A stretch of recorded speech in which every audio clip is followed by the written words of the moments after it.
আলহামদুলিল্লাহ রাব্বিল আলামিন ওয়াসসালাতু ওয়াসসালামু আলা নবিয়িনা মুহাম্মদ ওয়া আলা আলিহি ওয়া সাহবিহি আজমাইন।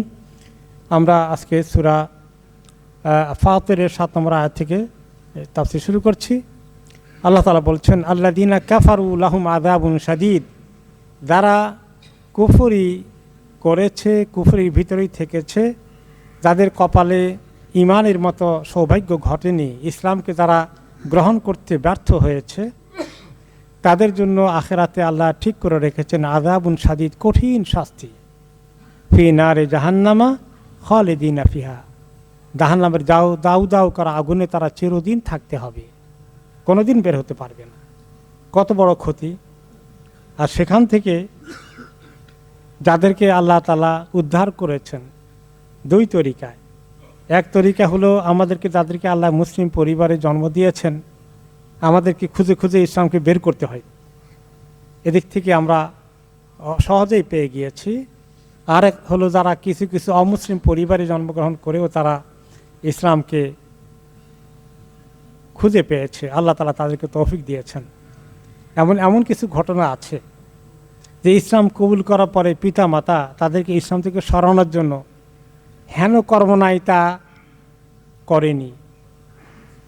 বাংলাদেশের একজন তরুণ সম্পর্কে আমি জানি, ইসলাম কবুল করেছেন তিনি জেনে বুঝে।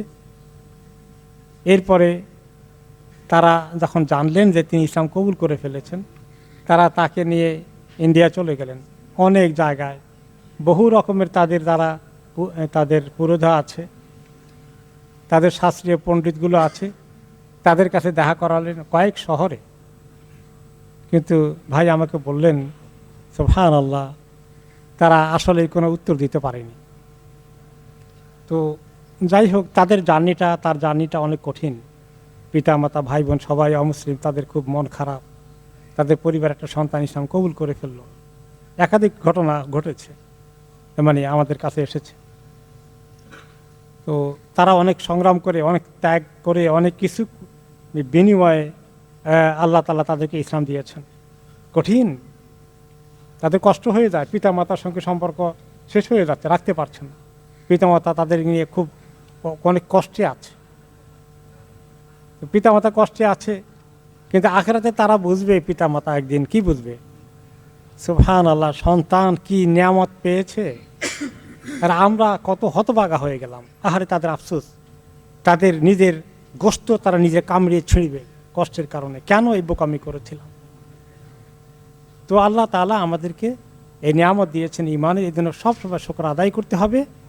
যারা আল্লাহ বলছেন আল্লাযীনা কাফারু লাহুম আযাবুন শাদীদ, যারা কুফরি অর্জন করলো, কুফরির ভিতরে থাকলো, কুফরি নিয়েই যাদের মৃত্যু হয়ে গেল, কোনোদিন এই দিন ঈমানে আসতে পারলো না, তাদের জন্য কঠিন শাস্তি রেডি হয়ে আছে। আর তার বিপরীতে ওয়াল্লাযীনা আমানু ওয়া আমিলুস সলিহাত, যারা ঈমান আনয়ন করেছে, ঈমান এনেছে এবং নেক কাজে রত রয়েছে, দ্বীনের কাজে, নেকের কাজে, ইবাদতে লিপ্ত থেকেছিল, তাদের জন্য লাহুম মাগফিরাতুন ওয়া আজরুন কাবীর, তাদের জন্য আল্লাহর পক্ষ থেকে ক্ষমার ঘোষণা। তাদের ত্রুটি বিচ্যুতিগুলোকে আল্লাহ মাফ করে দেবেন, আর বিশাল পুরস্কার, বড় পুরস্কার আল্লাহ রেডি করে রেখেছেন। আজরুন কাবীর, ছোটোখাটো পুরস্কার নয়, অনেক বড়। এই জন্য নবমুসলিমরা যখন ফেস করে এরকম একটা কঠিন পরিস্থিতি, তারা টিকে থাকে। দুনিয়াতে কষ্ট হয়েছে তাদের, কিন্তু তারা যে কত বড় সৌভাগ্যবান হয়ে যাবে। আর আমাদের যারা জন্মসূত্রে দিলেন, আমরা যদি আল্লাহ তৌফিক দান করেন আমল করতে পারি, আমাদের নফসের ধোঁকা থেকে বেঁচে যেতে পারি, গুনাহ থেকে দূরে থাকতে পারি, তাহলে আমাদের জন্য ক্ষমা এবং বড় পুরস্কার আল্লাহ রেডি করে রাখবেন। আল্লাহুম্মা জাআলনা মিনহুম। তারপরে আল্লাহ তাআলা বলছেন, আফামান যুয়্যিনা লাহু সুউ আমালিহি ফারাআহু হাসানা ফাইন্নাল্লাহা ইউদিল্লু মান ইয়াশাউ ওয়া ইয়াহদি মান ইয়াশা। যার খারাপ কর্মগুলো তার কাছে খুব সৌন্দর্যময় করে ফুটে উঠেছে, তার খারাপ কাজগুলো তার কাছে খুব সুন্দর লেগেছে, সে এগুলাকে অনেক ভালো মনে করছে। যারা অপকর্ম করে, নিজের নফসের পূজা করে, অন্যায় আচরণ করে, নিজের নফসের চাহিদা পূরণ করতে গিয়ে হালাল হারাম ন্যায় অন্যায় কোনো কিছুর বাদ বিচার করে না, শুধু খাও দাও ফুর্তি করো, যা পাওয়া যায় টাকা পয়সা যেখান থেকে কাছে জোগাড় করো আর শুধু পকেট ভর্তি করো।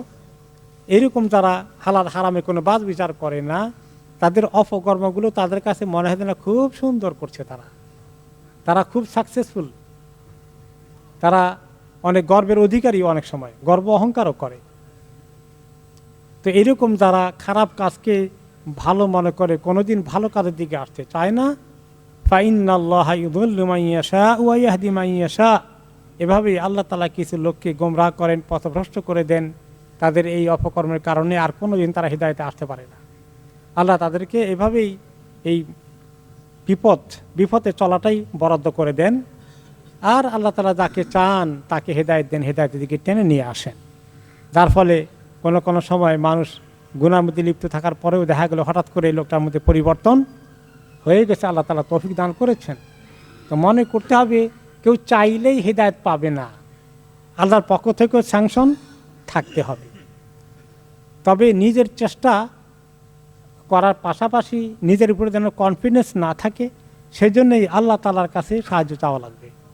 যে ব্যক্তি মনে করে যে আমার অনেক জ্ঞান আছে, আমি অনেক কিছু নিজেই ঠিক হতে পারবো, আমাকে আল্লাহর কাছে বেশি হেদায়েত চাওয়া দরকার নাই, সে ব্যক্তি কি ভালো মানুষ হবে? আল্লাহ তাআলা বলেছেন প্রতি রাকাতে পড়তে ইহদিনাস সিরাতাল মুস্তাকিম। স্বয়ং রাসূলুল্লাহ সাল্লাল্লাহু আলাইহি ওয়াসাল্লাম কাছে এই আয়াত ছিল, উনি নিজেও পড়তে হয়েছে, আল্লাহর কাছে হেদায়েত চাইতে হয়েছে। এই জন্য আমাদেরকে শুধু নামাজের মধ্যে সূরার অংশ হিসাবে তেলাওয়াত নয়, এবং তেলাওয়াত যখন করি শুধু তেলাওয়াত হিসাবে যেন না নেই, এখানে দোয়া আছে, এটা মনে রাখা দরকার। এখানে আমি যখন ইহদিনাস সিরাতাল মুস্তাকিম বলি, আল্লাহ তাআলার কাছে কি চাই?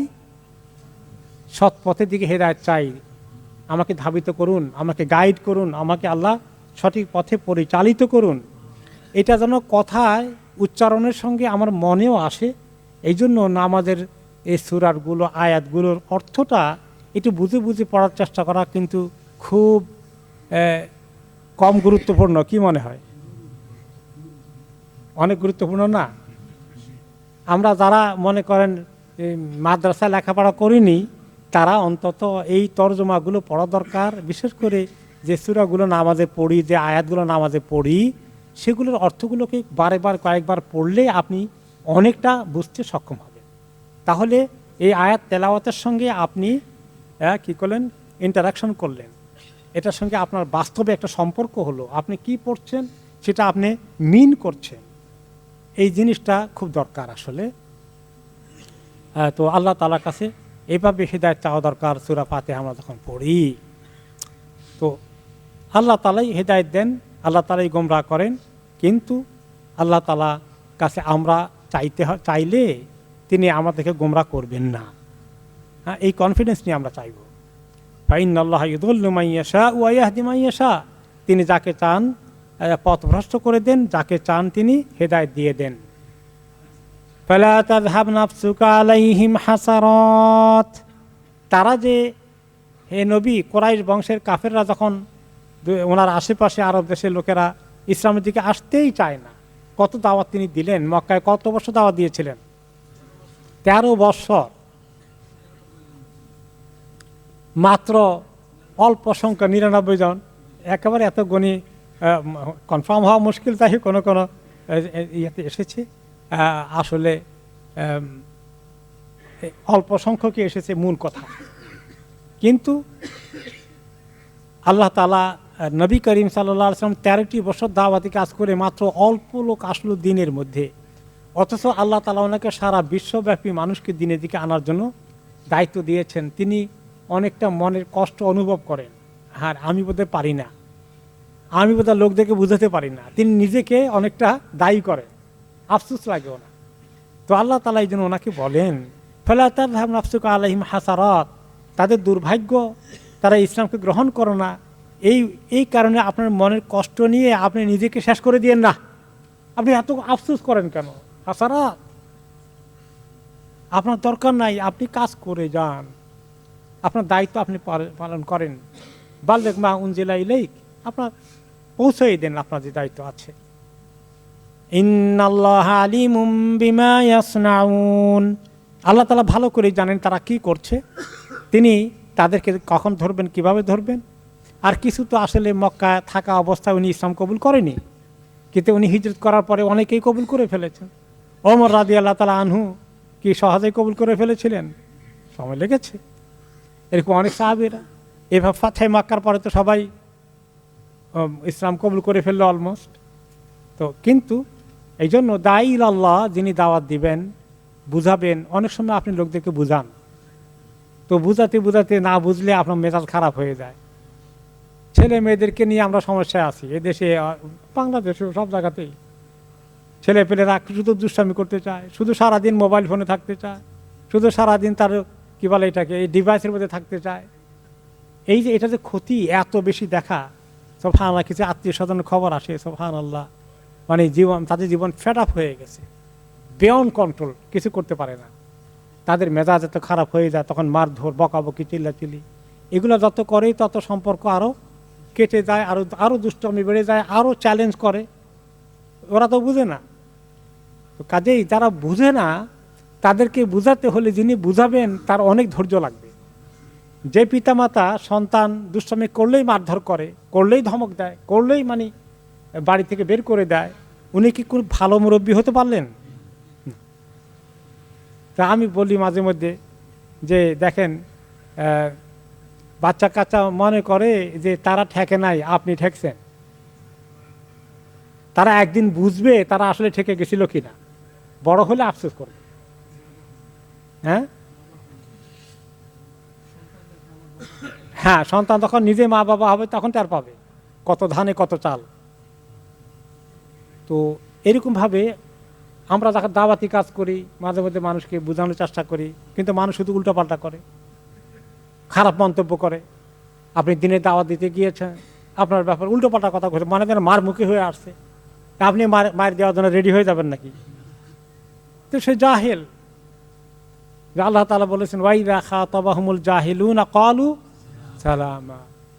জাহেল, মূর্খ প্রকৃতির লোকগুলো যখন উল্টাপাল্টা তর্ক বিতর্ক করে, তাদের সঙ্গে তারা রাগ গোসা করে, তাদের সঙ্গে ধরাধরে মারামারি কাটাকাটি করে না, সালাম দিয়ে কেটে পড়ে, যাতে এর চেয়ে বেশি খারাপের দিকে না যায়। তারপরে আবার আরো সময় যদি সুযোগ হয় আবার তখন কথা বলবে, মুড ভালো থাকলে। মুড ভালো হয়ে গেলে খামাকা তর্ক বিতর্ক করে পরিস্থিতি নষ্ট করতে গেলে তখন বেশি আগ বাড়ানো ঠিক নয়।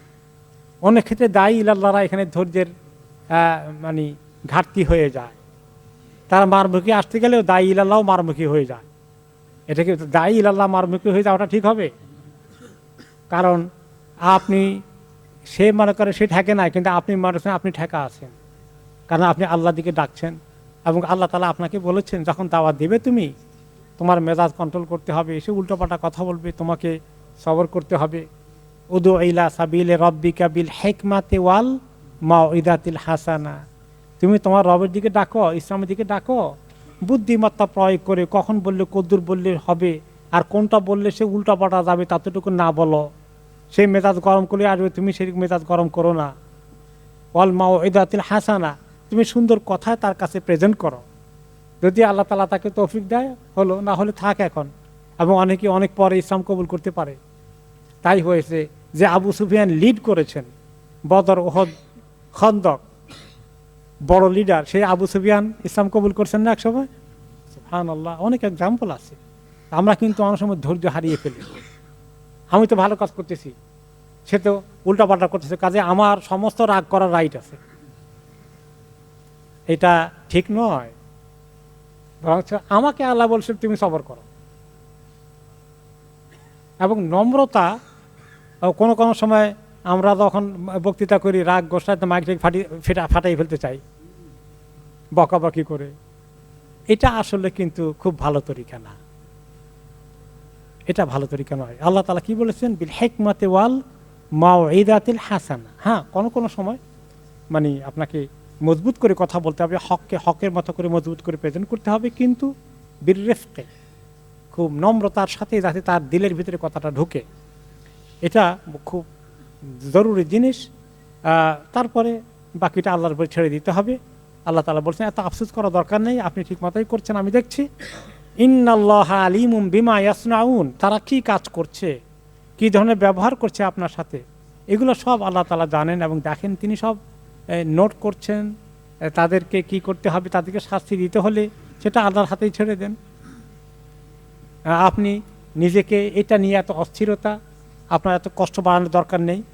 তাদের কপালে হেদায়েত না থাকলে আপনি তাদেরকে ইন্নাকা লা তাহদি মান আহবাবতা ওয়ালাকিন্নাল্লাহা ইয়াহদি মান ইয়াশা, আপনি যাকেই চাবেন হেদায়েত দিতে পারবেন না, কিন্তু আল্লাহ তাআলা যাকে চান তিনি হেদায়েত দিবেন। আমরা চেষ্টা করতে পারি, কিন্তু কারো দিলের মধ্যে হেদায়েত প্রবেশ করিয়ে দেওয়া আমাদের পক্ষে সম্ভব নয়। আমরা দাওয়াত দিতে পারি, আল্লাহ তাআলাই একমাত্র তাকে হেদায়েত করে দিলে তার জন্য ইজি হয়ে যায়। আল্লাহুল্লাযী আরসালার রিয়াহা ফাতুসিরু সাহাবা, আল্লাহ তাআলা কি করেন, আমরা গত সপ্তাহে গিয়েছিলাম এই তাফসীরে, আবার একটা রিপিট হচ্ছে যে আল্লাহ তাআলা বাতাস পাঠিয়ে কিভাবে মেঘগুলোকে হাঁকিয়ে জমায়েত করেন, ভারী করেন।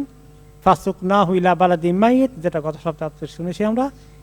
তারপরে আমরা এই এক জায়গার থেকে যে জায়গায় বৃষ্টি হবে সেই জায়গায় হাঁকিয়ে নিয়ে যাওয়া হয় ম্যাঘকে। দেখবেন এই জন্য আমরা দেখি যে ম্যাঘ এক জায়গা থেকে আরেক জায়গায়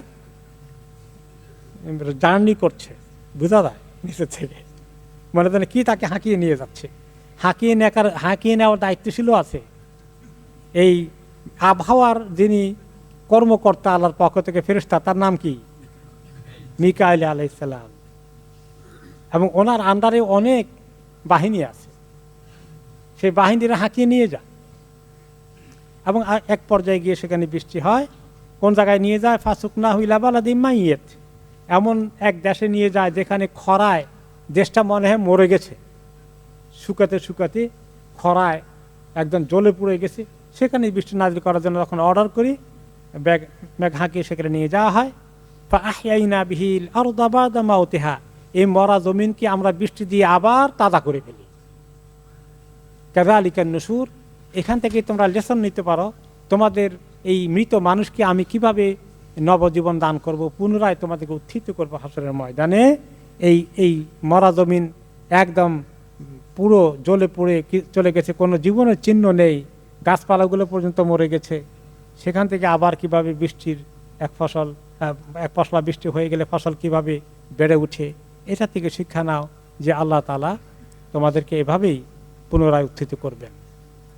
এরপরে আয়াত আমরা কত শব্দ শুনেছিলাম, 10 নম্বর আয়াতে, মা কানা ইউরিদুল ইজ্জাতা ফালিল্লাহিল ইজ্জাতু জামিআ, যে ব্যক্তি সত্যিকার মান ইজ্জত সম্মান পেতে চায় তাহলে মনে রাখুক সত্যিকার সম্মান হচ্ছে আল্লাহ তাআলার জন্যই।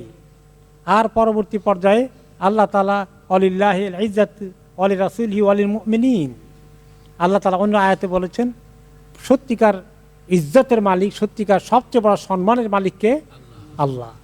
তারপরে ওয়ালি রাসূলিহি, আল্লাহ রসুল, তারপরে আল্লাহর কাছে সবচেয়ে সম্মানের অধিকারী। ওয়ালিল মুমিনিন, আর সত্যিকার সম্মানের অধিকারী মুমিনগণ। আর বাকি তারা মুমিন নয়, মুসলিম নয়, তারা আল্লাহ তাআলার কাছে যলিল খার হয়ে যাবে, অপমানিত হয়ে যাবে। আল্লাহ তাআলা তাদেরকে জাহান্নামে অপমানিত করে নিক্ষেপ করবেন। কাজেই দুনিয়ার মধ্যে কেউ যদি বড় বড় এই ক্ষমতাসীন যারা থাকে তারা নিজেকে সবচেয়ে বেশি সম্মানিত মনে করে, কারণ তাদেরকে স্যালুট দেয় সবাই, তাদের পিছনে লাইন ধরে। তারা মনে করে মুই কি হনুরে, তারা তো অনেক কিছু হয়ে গেছে। এবং পরবর্তী পর্যায়ে তারা এই ক্ষমতার অপব্যবহার করে এবং সেখানে তারা সমাজের যারা মস্তান তাদেরকে খুব বড় পজিশন দিয়ে বসে, সম্মানিত লোকগুলোকে জেলখানায় ঢুকিয়ে দেয়, তাদেরকে নিগ্রহের শিকার বানায়। তা কতদিন থাকে, তারপরে কি হয় বাকিটা বলা লাগবে। হাসবুনাল্লাহু ওয়া নি'মাল ওয়াকিল। সুবহানাল্লাহ, কি ইতিহাস আল্লাহ তাআলা আমাদেরকে দেখালেন, যেটা কেউ কল্পনা করিনি। আল্লাহ দেখালেন আল্লাহর কি কুদরত আছে, আল্লাহর যে ইজ্জত ক্ষমতা যে আল্লাহর হাতেই একমাত্র, কোনো মানুষের হাতে নেই। এর চেয়ে বেশি কি প্রমাণ আর কি দরকার আছে? সুবহানাল্লাহ। তো এই ইজ্জতের, এখন আপনি আমি কে ইজ্জত পাইতে চাই না? তো ইজ্জত পাওয়ার জন্য আমরা গত সপ্তাহে কিছু বলেছিলাম, ইজ্জত পাওয়ার জন্য কেউ খুব দামি কাপড় চোপড় পরে, সবাইকে ওয়াও, খুব দামি গাড়ি, খুব দামি প্যালেস, এগুলো ইজ্জতের সমাহার জোগাড় করে বসে থাকে, সম্মানের ক্রাইটেরিয়া মনে করে। কিন্তু আসলে সত্যিকার অর্থে যে ব্যক্তি আল্লাহ তাআলার কাছে সম্মানিত হবে কিয়ামতে, সেই আসল সম্মানিত, আসল ইজ্জতের অধিকারী হয়েছে।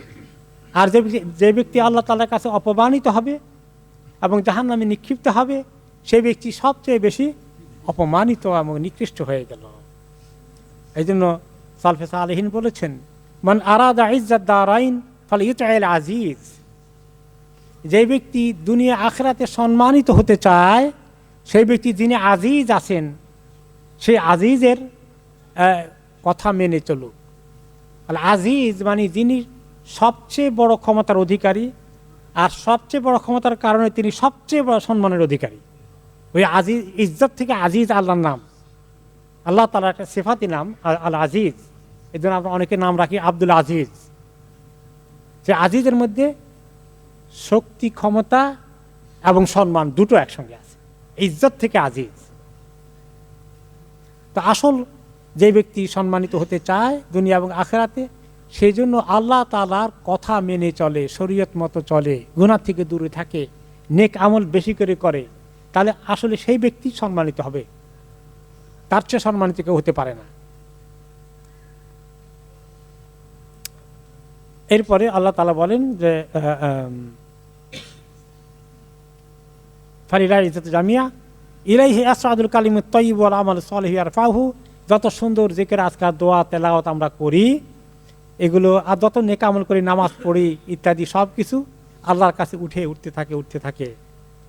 আর এই সুন্দর জিকির আজকারগুলো, বিশেষ করে আল্লাহর প্রশংসাগুলো, সকালবেলার এত একটা লিস্ট আছে প্রশংসার, তাই না? আজকারুস সাবাহ, তারপরে আজকারুল মাসা, সবাই এগুলো পড়েন তো? নিজের ছেলেমেয়েরা পড়ে? হ্যাঁ, এখন তার আওয়াজ কম পাওয়া যাচ্ছে। নিজেরা এতক্ষণ অনেকে আমল করেন, এখন ছেলে মেয়ের মধ্যে আমল ঢুকাতে হবে। এখন ছেলে মেয়েদের মাদেরকে আমল শিখান, আপনার ছেলেকে আপনার মেয়েকে আমল শিখান, তাদের জন্য ইংলিশে হিসনুল মুসলিম খরিদ করেন। ওকে,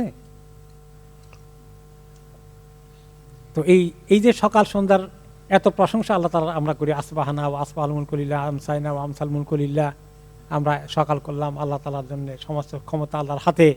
এই যে আমরা পড়ছি, আর আমরা দোয়া করছি, রব্বানা আতিনা ফিদ দুনিয়া, দোয়া করছি হাসানা ওয়া ফিল আখিরাতি হাসানা ইত্যাদি, সব কিছু আল্লাহর কাছে পৌঁছে। এই যে দোয়া করে কেউ, কিন্তু বেশি আমলটা আমার নাই, আর তারটা বেশি উপরে উঠে না। যে ব্যক্তি আমলগুলো করে এবং দোয়া করে, তারটা উঠে বেশি।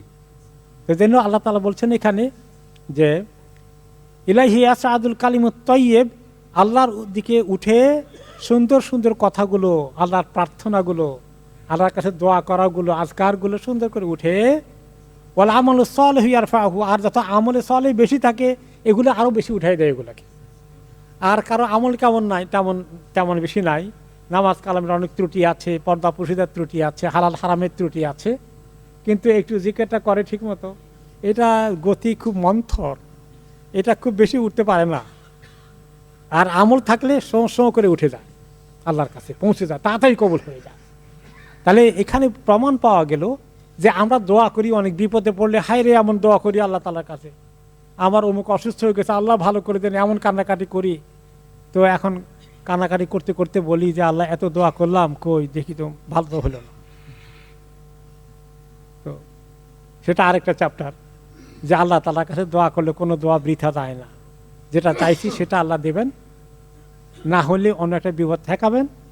3 নম্বরে না হলে সব আল্লাহর কাছে জবায়েত রেখে আখেরাতে বস্তা খুলে দান করবেন। আর তখন বলবো যে আল্লাহ, দুনিয়াতে চেয়েছিলাম এই জিনিসটার সমাধান, সেটা হয় নাই, আপনি দেন নাই, এত দোয়া করেছিলাম, আর সেটা না দিয়ে আপনি আমাকে আখেরাতে দেওয়ার জন্য ধরে রাখছেন। সুবহানাল্লাহ, ওটা ছিল যে একেবারে সামান্য, এখন আল্লাহ আপনি আমাকে দিয়ে তো অনেক ধনী বানিয়ে ফেললেন আখেরাতে। কাজেই দোয়া করতে কেউ যেন কখনো ত্রুটি না করে। হ্যাঁ, দোয়া করতে থাকি। তো দোয়া কবুল হওয়ার জন্যে যেটা আমল সালেহ দরকার, হারাম থেকে দূরে থাকা, নেক আমলে অগ্রসর হওয়া, এই যাদের জীবনের অংশ আছে, তাদের দোয়া আল্লাহর কাছে বেশি কবুল হয়, তারা মুস্তাজাবুদ দুআওয়াত হয়ে যান। তাদেরকে বলা হয় তাদের দোয়া কবুল করি আল্লাহ তাআলার কাছে। আমরা খালি খুঁজি মুস্তাজাবুদ দোয়া কার কাছে দোয়া করলে দোয়াটা কবুল হবে। তো অমুককে মনে করে দোয়া, ইমাম সাহেবকে মনে করে তাই উনি দোয়া করলে কাম হয়ে যাবে। কে বলছে? ইমাম সাহেবের আগে আপনারটা কবুল হয়ে যেতে পারে। আপনি আল্লাহ তাআলার কাছে যদি তওবা করেন, আমি যদি আল্লাহর কাছে তওবা করি, গুনাহ ছেড়ে দেই, তাহলে আল্লাহ তাআলা আমার দোয়া কবুল করে ফেলবেন। এই জন্য কারো মাধ্যমে আমি দোয়া পেতে চাই, এটা অনেকেরই খুব একটা খেয়াল। বিপদে পড়লে দৌড়ে অমুকের কাছে দোয়া চায়, তমুকের কাছে দোয়া চায়। চাওয়া কি না যায়? চাওয়া এত নাজায়েজ না, কিন্তু এরকম চাওয়া, সবার কাছে চাওয়া এবং মাইকে সবার কাছে বলা, এগুলো আমার কোনো ফজিলত আছে বলে আমার মনে হয় না। কোরআন হাদিসে এইরকম দোয়া চাওয়ার কোনো রেওয়াজ নাই। কোনো দিন রাসূলুল্লাহ সাল্লাল্লাহু আলাইহি ওয়াসাল্লামের কাছে এসে সাহাবা কেরাম বললেন, ইয়া রাসূলুল্লাহ, আমার ছেলেটা অসুস্থ, মসজিদের সবাইকে মিলে একটা অ্যানাউন্স করে দোয়া করেন, একটা হাদিস খুঁজে যদি পান আমাকে দিয়েন। পার্সোনালি বলা যেতে পারে, আমার জন্য একটু দোয়া করেন, আমি আপনাকে বলতে পারি, আপনি আমাকে বলতে পারেন, এটা কোনো বাধা নাই। কিন্তু আমরা যে একটা জিনিস মুখস্থ করে রেখেছি, বড় মসজিদে দোয়া করলে তো আরো মানে এখানে কত আল্লাহর ওলি আল্লাহ আছে, এই আমরা নিজস্ব কিছু জিনিস বানিয়ে নেই। হ্যাঁ, সুবহানাল্লাহ, নিজে আল্লাহর কাছে চলে যাওয়া, নিজে আল্লাহর কাছে এরকম করে চাওয়া, এটা যে কি বড় নিয়ামত। এবং ওই চাওয়ার উপলক্ষে আল্লাহ তাআলার সঙ্গে আপনার এমন একটা সম্পর্ক হয়ে গেল, যেটাকে আমরা বলি ঘনিষ্ঠ সম্পর্ক। আপনি আল্লাহ তাআলার কাছে ঘনিষ্ঠতা কেন চান না? কেন আরেকজনকে ধরেন? এইগুলো প্রায় এই স্লিপ আসে, ও ক্যান্সারে আক্রান্ত, তার জন্য দোয়া করেন, অমুকের আক্রান্তের জন্য দোয়া করেন। এগুলো আসলে কিছুটা আমি ভালো ঈমান ইলম যাদের আছে তারা এগুলো চায় না, এগুলো চায় না। তারা বুঝে দিন ভালো করে তারা এগুলো করে, তারা সরাসরি আল্লাহ তাআলার কাছে চায়। কারণ আল্লাহ তাআলা বলছেন যে অনেকজনকে নিয়ে আমার কাছে চাও, কি বলেছেন? উদউনি আস্তাজিব লাকুম, আমার কাছে বলো, আমি কবুল করব। আসে আল্লাহকে, আমার কাছে আমি সরাসরি যাব না, সারা দুনিয়ার মানুষকে নিয়ে আল্লাহর কাছে আমি যেতে হবে, মিছিল করে যেতে হবে মনে হয় যেন। নো, আমার পার্সোনাল রিলেশনশিপ যত মজবুত হবে, আর দোয়ার মাধ্যমে আমার আল্লাহর সঙ্গে যে এত মজবুত সম্পর্ক হয়, এই দোয়াটা হচ্ছে সবচেয়ে বড় ইবাদত। হাদিসে কি বলেছে? আর দোয়া হুয়াল ইবাদা, দোয়াই হচ্ছে আসল ইবাদত, মূল ইবাদত। কাজে আপনি যখন দোয়া করছেন, এই কনফিডেন্স নিয়ে দোয়া করেন যে আমার আল্লাহর সঙ্গে আপনি বড় ইবাদত করে ফেলছি, ওনার সঙ্গে আমি 1-to-1 হয়ে গেছি। 1-to-1। আপনি কারো কাছে কিছু পাইতে হলে আপনি আবদার করেন তার সঙ্গে, একলা আমার একটু মেহরবানি করেন না, আমি একটা জরুরি কথা নিয়ে আপনার কাছে আসছি, একটু মেহরবানি করে যে শুনতেন, তাই না? এভাবে করি না আমরা? মিছিল সহকারে আসলে, 100-200 লোক নিয়ে আসলে, এটা কি উনি খুব আপনাকে করবেন না? আপনি তার কাছে একেবারে করজোড়ে চাইলে তার মন গলে যেতে পারে। ঠিক আল্লাহ তাআলা এটাই পছন্দ করে। তো আল্লাহ তাআলার কাছে এভাবে দোয়া করি আমরা, তাহলে আমাদের এই দোয়া কবুল হবে। এবং দোয়ার সঙ্গে আমলটা নিয়ে আসি। তারপর আল্লাহ তাআলা বলছেন, ওয়াল্লাযীনা ইয়ামকুরুনা সাইয়্যাতি লাহুম আযাবুন শাদীদ, যারা ইসলামের দুশমনী করে, রাত দিন অন্যায় অসৎ পরিকল্পনা করে ইসলামকে ঠেকানোর জন্য দুনিয়াতে, ইউরিদুনা লিইউতফিউ নূরাল্লাহি বিআফওয়াহিহিম, তাদের মুখের ফু দিয়ে আল্লাহর নূরকে, দিনের আলোকে নিভিয়ে দিতে চায়। আল্লাহু মুতিম্মু নূরিহি, কিন্তু আল্লাহ তাআলা তার নূরকে পরিপূর্ণ করেই ছাড়বেন। ওয়ালাউ কারিহাল কাফিরুন ওয়ালাউ কারিহাল মুশরিকুন। তো এই যে আল্লাহ তাআলা যারা এই দিনের দুশমনী করে, তাদেরকে বলছেন যে লাহুম আযাবুন শাদীদ, তাদের জন্য কঠিন শাস্তি রয়েছে। দিনের বিরুদ্ধে রাত দিন যারা ষড়যন্ত্র করে এবং যারা দিনকে ঠেকানোর জন্য, দিনের রাস্তা বন্ধ করার জন্য অনেক জালিমরা পৃথিবীতে অনেক কিছু করলো, এবং আমাদেরকে আল্লাহ সেগুলা দেখালেন আল্লাহ তাআলা আমাদেরকে। সুবহানাল্লাহ। এটা দিনের দুশমনী হতে পারে, আবার এটা হতে পারে যে অন্যায় কাজের পরিকল্পনা করা, গুনাহ কাজের পরিকল্পনা করা, বিভিন্ন রকমের ফন্দি করা, মানুষকে ঠকানো, প্রতারণার ব্যবস্থা করা। ইয়ামকুরুন, মাকার মানে হলো প্রতারণা করা। অনেক প্রতারণার কাজ করে, কাউকে ঠকানোর জন্য জাল দলিল বানিয়ে কারো জমি দখল করে বসে আছে। এরকম অনেক ধরনের ব্যবসা বাণিজ্যের মধ্যে পার্টনারকে কিভাবে আউট করা যায় প্ল্যান করে সাকসেসফুলি আউট করে দিছে, এ বেচারা কিছু করতে পারছে না। এরকম করে আপনি দুনিয়া অনেক প্রতারণা দেখতে পাবেন। এভাবে যারা করে, আল্লাহ তাদের, যারাই প্রতারণার কাজ করে এই প্রতারকদেরকে আল্লাহ তাআলা বলছেন লাহুম আযাবুন শাদীদ, তাদের জন্য কঠিন শাস্তি জাহান্নাম। দিনের দুশমনী, দিনের বিরুদ্ধে প্রতারণা করলে, ষড়যন্ত্র করলে তাদেরকে শাস্তি দিবেন, আর যে কোনো অন্যায় কাজের জন্য পরিকল্পনা, প্রতারণা ইত্যাদি আশ্রয় নিলে তাদেরকে আল্লাহ কঠিন শাস্তি দেবেন।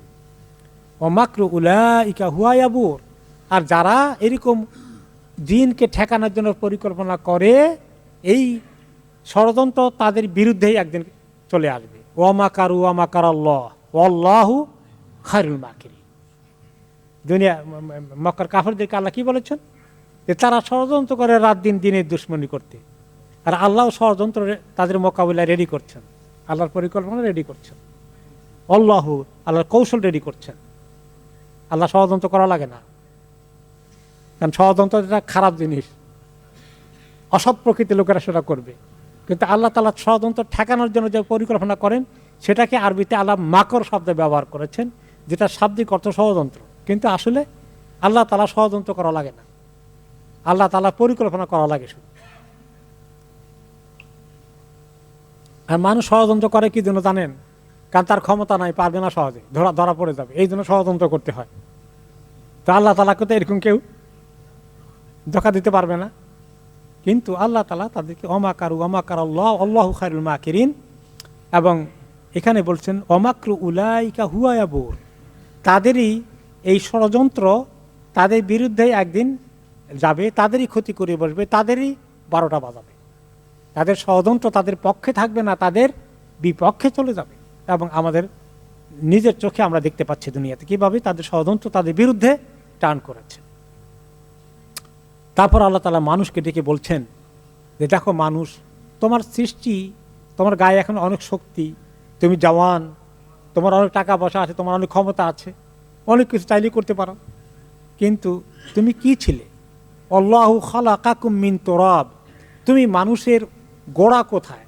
তোমার আদি পিতাকে আল্লাহ তাআলা কি দিয়ে তৈরি করেছেন? তোরাব, তোরাব অর্থ কি? মাটি দিয়ে সৃষ্টি করেছিলেন। তোমার অরিজিন মাটি, তোমার অরিজিন সোনা না। যদি গোল্ড দিয়ে আমাদেরকে অরিজিনাল বানাইতো, বলে আমরা যে কি প্রাউড হতাম, কি অহংকারী হতাম, যে আমার অরিজিন কি গোল্ড, স্বর্ণ, আমি স্বর্ণের তৈরি। মাটি, যে মাটির কোনো দাম নেই বলতে গেলে, পায়ের নিচে থাকে যে মাটি, তুমি মাটি দিয়ে তোমার অস্তিত্ব তৈরি করেছি আমি। আর সেই আদমের মাটি দিয়ে, এখন তো আল্লাহ তাআলা সবাইকে আমাদের নিজের হাতে মাটি দিয়ে বানান না, এখন আরেক তরিকা, মিন্নত ফাতিন, এক ফোঁটা মণি থেকে তোমার সৃষ্টি, এক ফোঁটা ধাতু থেকে তোমার সৃষ্টি। সুম্মা জাআলাকুম আজওয়াজা, তারপর বড় হয়ে গেলে এখন তোমার নিজেরও আবার দাম্পত্য জীবন আছে, তোমার সংসার হয়ে গেল। কিভাবে তোমাদেরকে পর্যায়ক্রমে আমি একটা লেভেলে নিয়ে এসেছি। তোমার অরিজিন মাটি, এরপরে তোমার জন্ম হলো এক ফোঁটা মণি থেকে, তারপরে বড় হলে তুমি এখন জওয়ান হয়ে গেলে, এখন তোমার স্বামী স্ত্রী দাম্পত্য জীবন আছে, সংসার হয়ে গেছে। তো এসব কিছুই আল্লাহ তাআলা পর্যায়ক্রমে তোমাকে করেছেন। তোমার স্রষ্টাকে আল্লাহ রাব্বুল আলামিন, তুমি সেগুলো ভুলে যাও। তোমার গায়ে অনেক শক্তি, তোমার অনেক টাকা পয়সা আছে, অনেক ক্ষমতা আছে, তুমি কোন বলে ফায়কুন হয়ে যায় এরকম মনে করো। ওয়ামা তাহমিলু মিন উনসা ওয়ালা তাদাউ ইল্লা বিইলমিহি, কোন মহিলা যখন প্রসব করে সন্তান, এই সন্তান যখন প্রসব করে, কি প্রসব করছে, কি হবে, এটা ছেলে হবে না মেয়ে হবে, বড় হবে না ছোট হবে সাইজে, ওজন কয় কিলো হবে, কয় পাউন্ড হবে, এটা বুদ্ধিমান হবে না কম বুদ্ধিওয়ালা হবে, সুস্থ হবে না ডিজেবল হবে, এসব কিছু আল্লাহ তাআলার জানা আছে। ওমা তাহমিলু মিন উনসা, যে কোনো মহিলা যা গর্ভ ধারণ করে, এটা কি হবে, এখনো কেবল গর্ভের শুরুতে আছে, মাঝখানে এসেছে, এখনো জন্ম হয়নি, এটার হালত কি হবে, ভবিষ্যতে কোন তরিকায় আসবে, ঠিকমতো আসবে নাকি সিজার করতে হবে, এসব খবর আল্লাহ তাআলার আছে। আবার যখন ওয়ালা তাদাউ ইল্লা বিইলমিহি, যখন প্রসব করে, তখন আল্লাহ জানেন কি প্রসব করলো, ভালো কিছু প্রসব করলো, এটা একদিন মস্তান হবে না একদিন খুব ভালো একজন দিনদার খুব ভালো মানুষ হবে। যে সমস্ত ক্রিমিনালগুলো দুনিয়ার মধ্যে, সন্ত্রাসীগুলো মায়ের পেট থেকে এসেছে, সেই মা বাবাগুলোর কপাল কত খারাপ, সন্ত্রাসীর পিতামাতা। ক্রিমিনালগুলোর পিতামাতা। তো আল্লাহ তাআলা সব জানেন, কে কোন আমল নিয়ে আসবে, কার ঘরে নেক সন্তান আসবে, সেটাও আল্লাহ তাআলা জানেন। ওমা ইউআম্মারু মিন মুআম্মারিন, যে লোকটা বয়স পায়, এই শিশুটা বড় হতে থাকে, অনেক লম্বা হায়াত পায়, সেটাও আল্লাহ তাআলা জানেন। ওয়ালা ইউনকাসু মিন উমরিহি, আর যে অতি অল্প সময়ে তার জীবন শেষ হয়ে যায়, অল্প সময়ে মরে যায়, কেউ দুধ খাওয়া অবস্থায় মরে যায়, কেউ জন্মের পরে মরে যায়, কেউ আর একটু বাল্য বয়সে মরে যায়, কেউ জওয়ান হয়ে মরে যায়, কেউ বুড়া হয়ে মরে যায়। তো আল্লাহ তাআলা কার কতটুকু বয়স কখন শেষ হবে, এই সব কিছু ইল্লা ফি কিতাব, শুধু আল্লাহ তাআলা জানা নয়, সব তিনি কিতাবে লিখে রেখেছেন। বালাম বইতে, রেকর্ড বইতে লেখা আছে সব কিছু। ইন্না যালিকা আলাল্লাহি ইয়াসির, এত কিছু জানা আল্লাহর পক্ষে কেমনে সম্ভব? তিনি বলেন ইয়াসির, একেবারেই সহজ আল্লাহর জন্য। তোমাদেরকে অনেক কষ্ট করে এই সমস্ত রেকর্ড করতে হয়, সংরক্ষণ করতে হয়, তোমরা ভুলে যাও।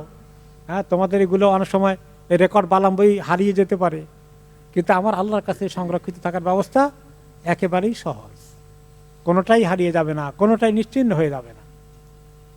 তারপরে আল্লাহ তাআলা বলছেন নিজের মানুষকে, আমাদের আশেপাশের সৃষ্টিকে দেখিয়ে আল্লাহ তাআলা আমাদেরকে দৃষ্টি আকর্ষণ করছেন আল্লাহর দিকে ডাকার জন্যে। ওয়ামা ইয়াস্তাবিল বাহরানি হাযা আযবুন ফুরাত, হাযা আযবুন ফুরাতুন সাইগুন শারাবুহু ওয়া হাযা মিলহুন উজাজ ওয়া মিন কুল্লিন তা'কুলুনা লাহমান তারিয়ান ওয়া তাস্তাখরিজুনা হিলিয়াতান তালবাসুনাহা ওয়া তারাল ফুলকা ফীহি মাওয়াখিরা লিতাবতাগু মিন ফাদলিহি ওয়া লাআল্লাকুম তাশকুরুন। আল্লাহ তাআলা এবার পানি সম্পদের কথা বলছেন। ওমা ইয়াস্তাবিল বাহরান, দুই ধরনের পানির ব্যবস্থা তোমাদের কাছে আছে, নদ নদী, সাগর, মহাসাগর, দুই প্রকার। এক প্রকার হচ্ছে হাযা আযবুন ফুরাত সাইগুন শারাবু, একটা হচ্ছে একেবারেই মিষ্টি পানি, আযবুন ফুরাত, যেটা পান করতে কোনো কষ্ট হয় না এবং পিপাসাকে একদম নিবৃত্ত করে দেয়, কলিজাটা ঠান্ডা হয়ে যায়, তৃষ্ণা মিটে যায়, খেতে কোনো কষ্ট হয় না, মিষ্টি পানি, এবং যেটা সুমিষ্ট পানি এবং সুপেয় পানি, পান করতে কোনো কষ্ট হয় না, ঢক ঢক করে গিলে ফেলতে পারি। পানি খেতে চাবাতে হয়, চাবাতেও হয় না, ভাত খেতে চাবাতে হয়, রুটি খেতে চাবাতে হয়, পানি মুখে দিলেই সুবহানাল্লাহ অটোমেটিক্যালি চলে যাচ্ছে। মাশাআল্লাহ, এত ইজি করে দিয়েছেন আল্লাহ তাআলা, পানি চাবাতে হয় না, চিবাতে হয় না। ওয়া হাযা মিলহুন উজাজ, আর অপর দিক থেকে আরেক ধরনের পানি আছে যেটা একেবারে সাংঘাতিক লবণাক্ত এবং কড়া, তিতা, মানে সুমিষ্ট নয়, লবণাক্ত এবং সুপেয় নয়। এটা পান করতে গেলেও সাংঘাতিক কষ্ট হয়ে যাবে।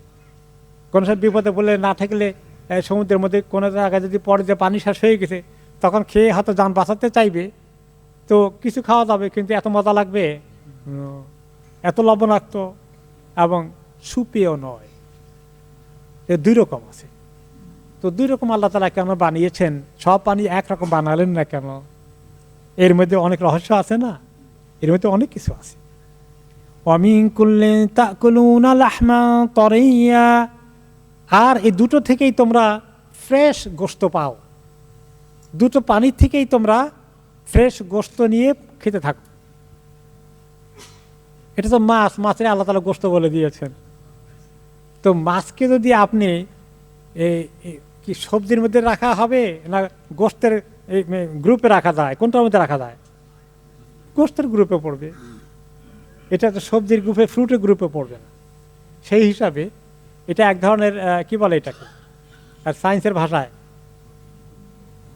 হ্যাঁ, নিউট্রিশন অথবা প্রোটিন। আরে প্রোটিনটাই তো খুঁজতেছি, মানে এটা এমন একটা মজবুত প্রোটিন যেটা না হলে মানুষের চলবে না। তো প্রোটিনের দুটার মধ্যে প্রোটিন আছে, গোশতের মধ্যেও আছে, মাছের মধ্যেও আছে। কিন্তু মাছেরটা আল্লাহ তাআলা একেবারে খুব লাহমান তারিয়া, ফ্রেশ বলেছেন, তাজা গোশত।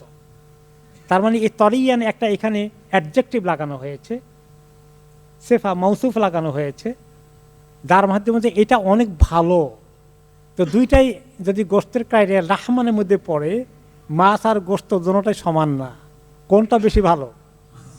মাছটা। এটার প্রশংসা করেছেন আল্লাহ তাআলা, এইটা বেশি খাওয়া ভালো গোস্তের তুলনায়। লাহমান তরিয়া, দুইটা থেকে তোমরা নাও। তো দুইটাতে দুই রকম মাছ আছে। এই মিষ্টি পানির মাছ সাগরে গিয়ে বেশি সুবিধা করতে পারবে না, আর সাগরের মাছকে এনে যদি মিষ্টি পানির নদীর মধ্যে পুকুরে ছেড়ে দেন, সুবিধা লাগবে না তার কাছে। দুইটার মধ্যেই, দোনোটার মধ্যে কোয়ালিটি আছে, দোনোটার মধ্যেই ফায়দা আছে, দোনোটার মধ্যে বেনিফিট আছে, পারলে দোনোটা খাওয়াই ভালো। তো আল্লাহ তাআলা বললেন যে নদী নালাতে এগুলো আছে, এগুলো তো সাইজ কম, ছোট বড়, ছোট বিল ইত্যাদি আছে, কিন্তু বিশাল এই যে সমুদ্র, মহাসমুদ্র, সাগর, মহাসাগর আছে, ওখানে যে আল্লাহ তাআলা মানুষের জন্য কত রিজিক রেখেছেন, কি বিশাল এরিয়া নিয়ে।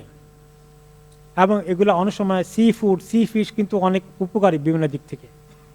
তো এগুলো আল্লাহ তাআলা তোমাদের জন্য রিজিক রেখেছেন, সেখানে তাকুলুনা, তা তোমরা খাও। আর ওয়াতাস্তাখরিজুনা হিলিয়াতান তালবাসুনাহা, আর সেখানে সাগরের মধ্যে আল্লাহ তাআলা তোমাদের জন্য গয়না বানানোর জন্য, অলংকার হিসাবে বানানোর জন্য দারুণ দামি জিনিস রেখেছেন। সেগুলো কি? মণিমুক্তা, ঝিনুকের মধ্যে সাগরে ফেলে রেখেছেন আল্লাহ তাআলা। বিশেষ সময়, বিশেষ জায়গায় এই কোথায় এগুলো পাওয়া যায়, এগুলোকে সংগ্রহ করে এই ঝিনুক থেকে মুক্তা বের করে এত দামি অলংকারের ব্যবস্থা আল্লাহ তাআলা করে দিয়েছেন সাগরের মধ্যে। এই নিয়ামতও তোমাদের জন্য তিনি রেখেছেন। ওয়াতারাল ফুলকা ফীহি মাওয়াখিরা লিতাবতাগু মিন ফাদলিহি, আর দেখতে পাবে সেই সাগর, মহাসাগর পাড়ি দিচ্ছে তোমাদের ফুলকগুলো। ফুলকের অর্থ হচ্ছে কিস্তি, নৌকা, জাহাজ, এ দুটোই সাগর মহাসাগর পাড়ি দিচ্ছে। কেন পাড়ি দেয়? লিতাবতাগু মিন ফাদলিহি, আল্লাহর দেওয়া দান থেকে, ওয়ালাইকুম আসসালাম, রিজিক জোগাড় করার জন্য তোমাদের জন্য আল্লাহ সাগর মহাসাগর এই ব্যবস্থা রেখেছেন। সাগর দিয়ে তোমরা এক দেশ থেকে আরেক দেশে ইম্পোর্ট এক্সপোর্ট করা, খাদ্য দ্রব্য থেকে শুরু করে এই সব কিছু তোমাদের ব্যবসা বাণিজ্য মানুষের কোথায়, এই চায়না থেকে সারা দুনিয়ায় যাচ্ছে, তাই না? এই যে এভাবে যদি এই সাগর দিয়ে জাহাজ চলার ব্যবস্থা না হতো, তাহলে দুনিয়ার মানে মানুষের আমদানি রপ্তানি, মানুষের কি কষ্ট হতো বলেন তো, কি পরিমাণ কষ্ট হতো। এরোপ্লেনে করে কদ্দূর নেওয়া যায়? এই ভারী এত বড় মানে রড টডগুলো, হেভিগুলো, এগুলো এরোপ্লেনে করে নেওয়া যাবে? তো এই যে আল্লাহ তাআলা মহাসাগর, সাগর মহাসাগর পাড়ি দিয়ে আন্তর্জাতিক ব্যবসা বাণিজ্য এগুলোর ব্যবস্থা করে দিয়েছে, মানুষের রিজিকের দরজা খুলে দিয়েছে। ওলা আল্লাকুম তাশকুরুন, এই পানি খেয়ে, এই পানি ব্যবহার করে, পানির মাছ খেয়ে, পানির সম্পদ আহরণ করে, পানি দিয়ে তোমাদের সমস্ত দিনের ব্যবসা বাণিজ্য, রিজিকের সাপ্লাই, রপ্তানি আমদানি করে তোমরা তোমাদের জীবনকে সুন্দর মতো চালাবে। আর কি করবে? আল্লাহর রিজিক পেয়ে ওয়ালা আল্লাকুম তাশকুরুন, তোমরা আল্লাহ তাআলার প্রতি শুকরগুজার হবে, আল্লাহ তাআলা শুকর আদায় করবে। আল্লাহ শুকর আদায় করার জন্যে এই যে আল্লাহ তাআলা আমাদেরকে এই ব্যবস্থা দিয়েছেন, কদ্দুর শুকর আদায় করি আমরা, শুকর কদ্দুর আদায় করি। সুবহানাল্লাহ। এই বসে বসে যে কোন দেশের ফ্রুট এখানে বসে খাচ্ছি, সুবহানাল্লাহ, তা আমার টাকা দিয়ে কিনছি। আমার টাকা কোথেকে আসছে? কে দিয়েছেন? আমার টাকা আল্লাহ তাআলা দিয়েছেন। কোন দেশ থেকে আমার জন্য এই ফল কোন দেশে তৈরি হয়েছে? একেবারে দক্ষিণ আমেরিকা থেকেও ফল এখানে চলে আসছে এই সাগর পাড়ি দিয়ে। সুবহানাল্লাহ, কোন গাছে ধরেছে, আর কত শত শত মাইল, হাজার মাইল পাড়ি দিয়ে আমার মুখের কাছে চলে এসেছে। ওয়ালা আল্লাকুম তাশকুরুন, আল্লাহ এই রিজিককে এনজয় করে আমরা যেন আল্লাহ শুকর আদায় করি। সুবহানাল্লাহ। আল্লাহ তাআলা আরো অনেক কিছু তাঁর সৃষ্টির দিকে আমাদের দৃষ্টি আকর্ষণ করে আমাদেরকে আল্লাহ তাআলার দিকে, তার তাওহীদের ঈমান আনতে, আল্লাহর ক্ষমতা সম্পর্কে অবগত হতে এবং তার কাছে মাথা নত করতে আল্লাহ তাআলা আমাদেরকে আরো কিছু নমুনা দেখাবেন আগামী সপ্তাহে ইনশাআল্লাহ।